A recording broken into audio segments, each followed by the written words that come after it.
guys, welcome back to my channel Views of Chippy. So first time in channel பாக்குறீங்கன்னா don't forget to like, share and subscribe to my channel.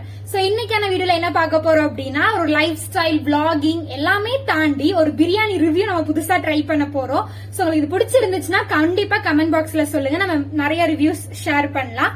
இந்த பிரியாணி கடை எங்க locate ஆயிருக்கு அப்படின்னா நீங்க வந்துட்டு hope college road, கோயம்புத்தூருக்கு உங்களுக்கு எல்லாருக்கும் தெரிஞ்சிருக்கும் ஹோப் காலேஜ் ரோட். சோ அந்த ஹோப் காலேஜ் ரோட்ல டைட்டில் பார்க் லொகேட் ஆயிருக்கு. டைட்டில் பார்க்குக்கு எக்ஸாக்ட் முன்னாடி வந்துட்டு ஒரு SS கிச்சன் அப்படிங்கிற ஒரு பேர்ல வந்துட்டு ஒரு தள்ளுவண்டி கடை மாதிரி தான் போட்டிருக்காங்க. ஒரு டென்ட் பிரியாணி சூப்பரா இருக்கு. நான் வந்துட்டு இன்ட்ரோ கூடவே வந்துட்டு சாப்பிட்டக்கு அப்புறம் தான் எடுக்கிறேன். அவ்வளவு சூப்பரா இருக்கு, வொர்த் ஃபார் மணி. நீங்க கண்டிப்பா ட்ரை பண்ணி பாருங்க. அது என்ன காம்போஸ், எவ்வளவு ரேட் எல்லாமே வந்துட்டு உங்களுக்கு நெக்ஸ்ட் டிஸ்பிளே ஆகும். சோ வீடியோக்குள்ள போய் பாத்திரலாம்.